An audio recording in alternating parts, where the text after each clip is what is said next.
आज हम एक ऐसी कहानी की बात करने वाले हैं जो हम सब ने शायद स्कूल में पढ़ी होगी। The sermon at Banaras.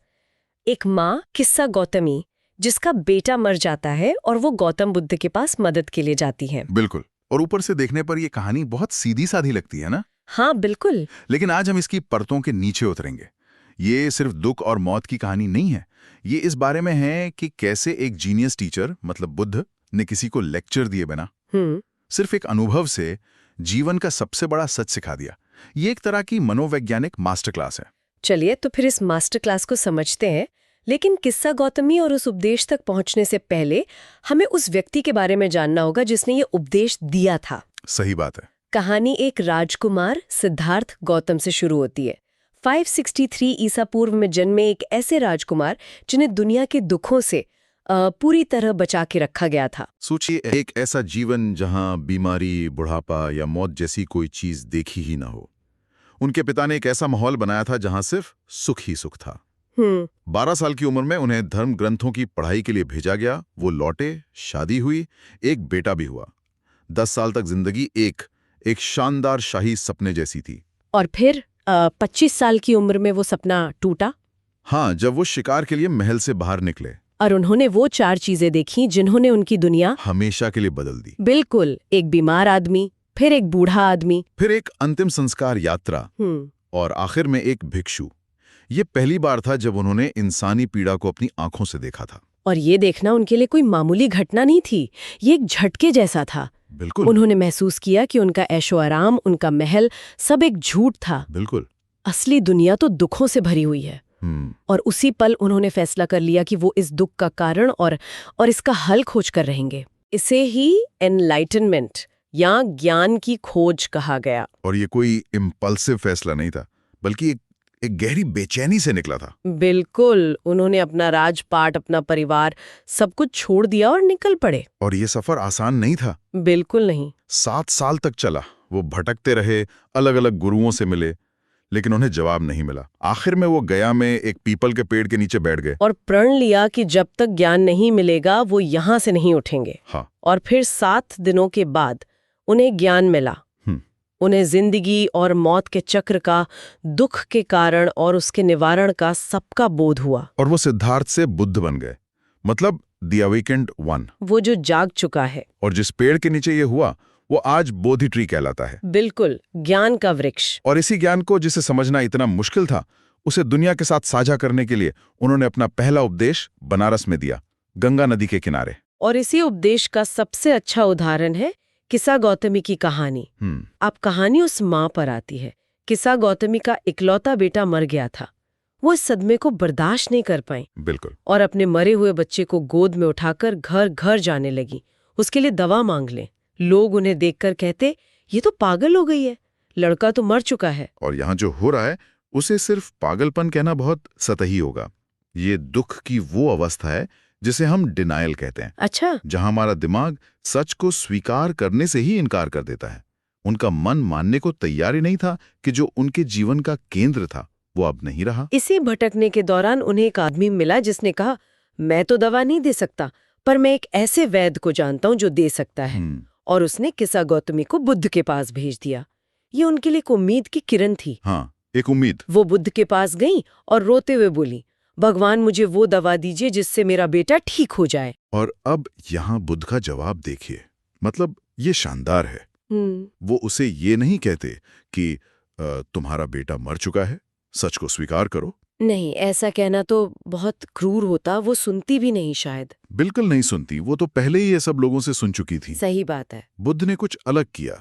उन्होंने कहा, ठीक है, मैं तुम्हारे बेटे को ठीक कर दूंगा, बस मुझे एक मुट्ठी सरसों के बीज ला कर दो। किस्सा गौतमी को लगा ये तो बहुत आसान काम है। हाँ बिल्कुल। लेकिन तभी बुद्ध ने अपनी शर्त रखी। क्या शर्त थी? बीज उस घर से लाना जहां आज तक किसी की मौत ना हुई हो, ना किसी बच्चे की, ना पति पत्नी की, ना माँ बाप की। ओहो। और ये कोई साधारण शर्त नहीं थी, ये अपने आप में पूरा इलाज था। बुद्ध ने उन्हें कोई ज्ञान नहीं दिया, बल्कि एक मिशन पर भेज दिया, ताकि वो ज्ञान खुद खोज कर लाएं। एग्जैक्टली। उन्होंने किस्सा गौतमी की डिनायल को तोड़ा नहीं, बल्कि उसे एक रास्ते पर लगा दिया। ये लर्निंग बाय डूइंग का शायद सबसे बड़ा उदाहरण है। तो किस्सा गौतमी बेचारी घर घर जाने लगी। हाँ, और लोग सरसों तो दे देते थे। लेकिन जैसे ही वो बुद्ध की शर्त बताती, क्या आपके घर में कभी किसी की मौत हुई है, हर दरवाजे से एक ही जवाब मिलता। कोई कहता हमारे बेटे की पिछले साल मौत हुई थी, कोई कहता हमारी माँ नहीं रही। एक घर से तो आवाज आई, अरे जिंदा लोग तो गिने चुने हैं, मरे हुओं की गिनती नहीं। हमारे सबसे गहरे जख्म को फिर से हरा मत करो। बिल्कुल, उन्हें एक भी घर ऐसा नहीं मिला जहां मौत ने दस्तक न दी हो। और धीरे धीरे दरवाजे दरवाजे पर एक ही सच का सामना करते करते उन पर एक असर होने लगा होगा, है ना? बिल्कुल, हर दरवाजा उनके लिए एक आईना बन रहा था। वो अपने दुख का इलाज ढूंढने निकली थी और उन्हें हर घर में अपना ही दुख नजर आने लगा। अच्छा। उनका दुख, जो उन्हें दुनिया में सबसे बड़ा और अनोखा लग रहा था, अब उन्हें एक सार्वभौमिक सच की तरह दिखने लगा। ये एहसास धीरे धीरे उनके अंदर उतर रहा था। आखिर में वो थक गईं, निराश होकर रास्ते के किनारे बैठ गईं। शाम हो चुकी थी और वो शहर की रोशनियों को देख रही थीं, जो जलती थीं और फिर बुझ जाती थीं। और बस उसी एक पल में, जब दिमाग बिल्कुल शांत था, सब कुछ साफ हो गया। वो शहर की टिमटिमाती और बुझती रोशनियां इंसानी जिंदगी का प्रतीक बन गईं। हाँ, एक सिंबल। हाँ, उन्होंने सोचा, इंसानों की किस्मत भी तो इन रोशनियों जैसी है, कुछ देर के लिए चमकती है और फिर बुझ जाती है। और तब उन्होंने खुद से कहा, मैं अपने दुख में कितनी स्वार्थी थी, मौत तो सबके लिए एक समान है। उन्हें समझ आया कि ये दुनिया दुखों की घाटी है और यहाँ अमरता का रास्ता सिर्फ उसे मिलता है जो अपने स्व को, अपने स्वार्थ को त्याग देता है। ये बहुत बड़ा बदलाव था। उनका व्यक्तिगत दुख, मतलब मेरा बेटा मर गया, अब एक सार्वभौमिक समझ में बदल गया था कि हम सबको एक दिन मरना है। बिल्कुल, वो मेरे दुख से दुनिया के दुख तक पहुंच गई थी। उन्होंने सच को अनुभव कर लिया था। तो किस्सा गौतमी ने जो अनुभव से सीखा कि मौत अटल है और दुख में स्वार्थी होना बेकार है, वही बात बुद्ध ने अपने उपदेश में सैद्धांतिक रूप से समझाई थी। हाँ, बिल्कुल। चलिए अब उस उपदेश की परतों को खोलते हैं। बुद्ध का पहला सत्य था, इस दुनिया में हर इंसान की जिंदगी छोटी है, परेशानियों और दर्द से भरी हुई है। क्योंकि हम सब नश्वर हैं, मतलब एक दिन मरना तय है। हाँ, कोई भी जो पैदा हुआ है वो मौत से नहीं बच सकता। इसे समझाने के लिए उन्होंने बहुत सरल उदाहरण भी दिए हैं, है ना? बिल्कुल। जैसे पके हुए फल को हमेशा गिरने का खतरा रहता है, या जैसे कुम्हार के बनाए मिट्टी के बर्तन आखिर में टूट ही जाते हैं, वैसे ही इंसानों का जीवन भी है। सही बात है। चाहे कोई जवान हो या बूढ़ा, समझदार हो या मूर्ख, मौत सबको अपने वश में कर लेती है। मौत के सामने कोई भेदभाव नहीं है। यहाँ तक तो ठीक है, ये एक सच्चाई है जिसे हम सब जानते हैं। पर उपदेश का दूसरा हिस्सा थोड़ा मुश्किल लगता है ना? बुद्ध कहते हैं कि रोना और शोक मनाना व्यर्थ है। वो कहते हैं, न रोने से किसी को मन की शांति मिलेगी, न शोक करने से। हाँ, उल्टा उसका दर्द और बढ़ेगा और शरीर को कष्ट होगा। ये बात सुनकर किसी को भी लग सकता है कि ये तो बड़ी कठोर बात है। वही तो, क्या मतलब हमें महसूस ही नहीं करना चाहिए? किसी अपने को खोने पर शोक मनाना तो एक स्वाभाविक मानवीय प्रतिक्रिया है। बिल्कुल, और ये बहुत अच्छा सवाल है। यहाँ न्यूआंस को समझना जरूरी है। बुद्ध ये नहीं कह रहे कि दुख महसूस मत करो। अच्छा। वो कह रहे हैं कि दुख में डूबो मत।